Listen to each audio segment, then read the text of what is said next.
Hey, and welcome to this second video about creating habits. If you have watched the first one, then you have written down now completely clearly which habits you want to tackle and in which order you want to tackle them.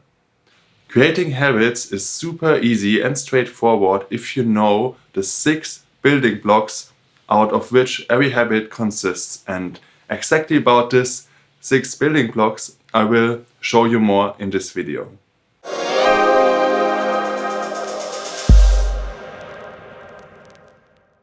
The 6 building blocks for new habits are: number 1, a trigger. A trigger, an external event for your new habit. Number 2, the habit itself. Number 3, the result. What you expect to get out of establishing this new habit. Number 4, a small reward. Number 5, tracking. And number 6, simplicity and planned underwhelm. And now I will go into these 6 points more in depth. Number 1 was a trigger. So the easiest way to build a new habit is to connect it to something that you already do in your life on a daily basis. For example, in the morning, standing up, getting out of the bed, or brushing your teeth, having a shower, maybe drinking a coffee or a tea. Or in the evening, it could be having dinner or reading something, or all the things that you do in the evening, like every day. Also could be brushing your teeth again. It's important that you choose something that you really do every day. For example, coming home from work is not really useful here because hopefully you have a weekend and you will just have a few days in the week where you're not coming home from work. So this one doesn't work for this. And the cool thing is that when you start to establish habits based on triggers, you can build like chains. One habit triggers the other, and after time or with time, you can really connect a lot of things together that bring you forward and that are good for you. Number 2 is the new habit that you want to establish, and this is exactly why we did this start, stop, change or stop, start, change spreadsheet in the first video. And now you can use this and take the first habit on this spreadsheet and say, okay, this is the one I'm starting with.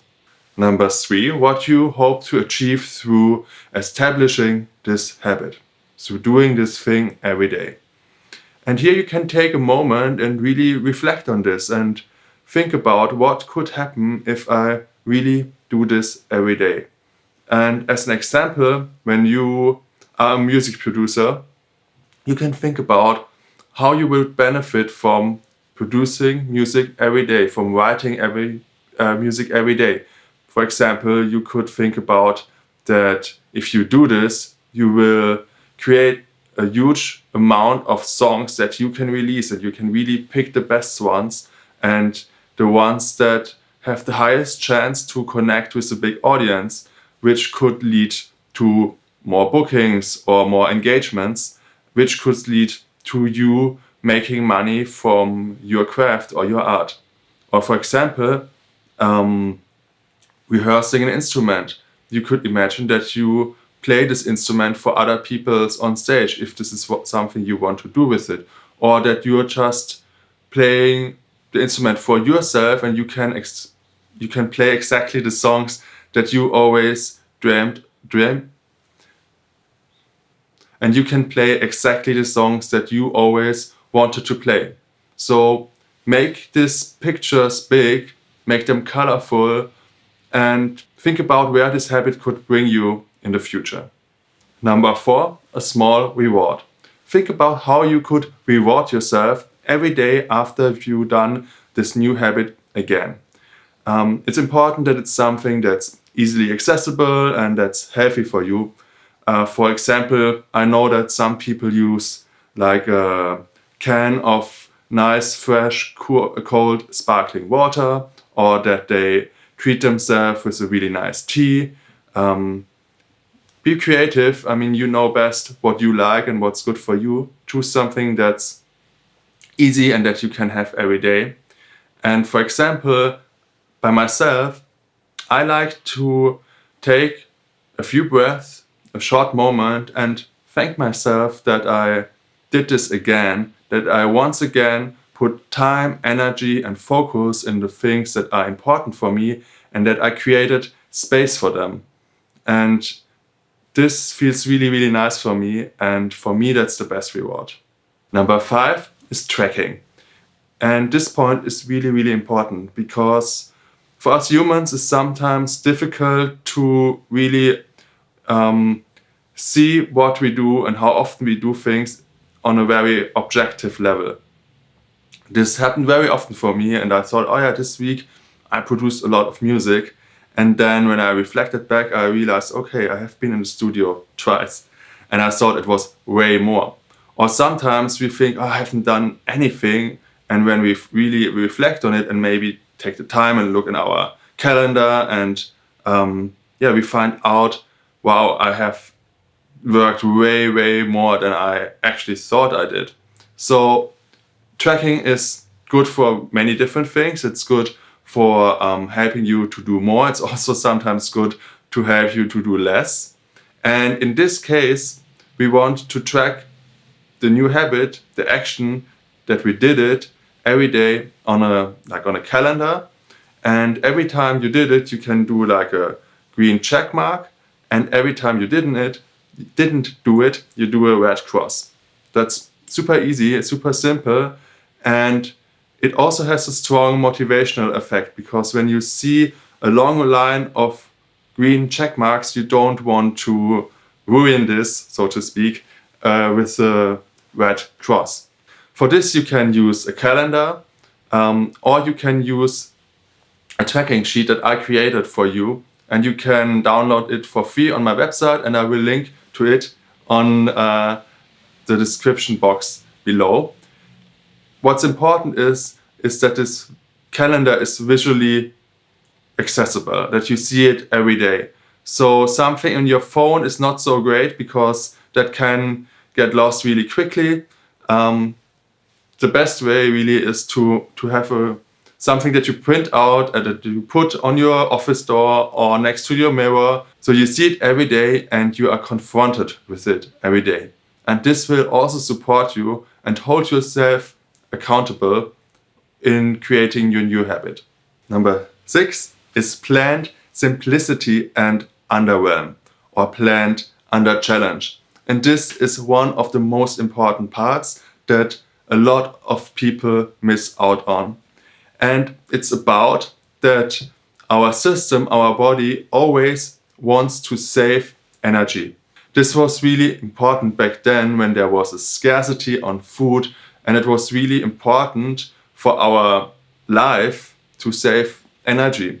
And we still have these structures inside of us, and because of that, we don't like big changes that happen very quickly, because that needs a lot of energy to adapt. So in order to create a habit successfully for a long time or for a lifetime, it's really important to start small and to increase slowly and steadily. And this happens on 2 levels. First of all, the amount of habits that you want to change at once. And second of all, the intensity of these single habits. On the first level, choose one habit and create this for 30 days, for 40 days, however, how long you need to really install it. Science says it's about 30 to 60 days depending on the habit. And when this is like bulletproof and you feel, okay, this is like running by itself, then you can go to the next habit. And this is again why I created, or why I didn't come up with this, but I introduced it to you. I introduced you this start, stop, change sheet, because through this you always make sure that you focus on one thing. Level number 2 is the intensity of the habit, of each singular habit. And here it's important to start small. And let me tell you a short story about this. I once heard about a person who wanted to install the habit of flossing his teeth. And the way he did it was to say, okay, for the first week, I'm just flossing one singular teeth. And he did that. And in the second week, he said, okay, I think now I'm ready to floss 2 teeth, then 3 teeth, and so on. And this sounds a little bit funny or awkward, but it's actually really, really clever, because like this, he kind of seduced himself to really feel that it's so easy to do this and it's not a big deal, and that he can do this easily every night, and it doesn't take a lot of energy, it's like gentle. And like this, he developed this full habit of flossing all his teeth with a little bit more time, but he stick to it. He will continue to do this for his whole life. And I think this is a really great metaphor for how to, on purposely lower the load and create a habit step by step. And for example, I use this example to get back to playing piano every day. And I said to myself, okay, something that feels really easy for me is to do it for 5 minutes. 5 minutes I find every day. And that's something I really stick to. And when I have more time, I do 20 minutes, 30 minutes, sometimes 45 minutes. When the day is really full, like for example today, where I record a lot of these videos, I do 5 minutes. And this is really important for your habits to be established for a lifetime, and not only for doing it for like 25 days and then realizing, oh fuck, it's so hard, takes so much energy, fuck it, I'm not doing this anymore. And these are the 6 building blocks, how to establish habits that last for a lifetime. And I'm really curious to hear what your experience is with creating habits. Or if you would add something to this, or say, hey, I had different experiences, and for me this particular building block was not so important, but on the contrary, this one that you miss is really important. So if you have something like this, please share it with us in the comments. And if you enjoy this video, and if you have enjoyed this video, if you got something out of it, I would be really happy if you follow my channel, and you can do this by clicking on the subscribe button below this video. And through this, you also make sure that you get my new videos, and I will publish a new video on a weekly basis. I'm seeing you in the next video. Take care.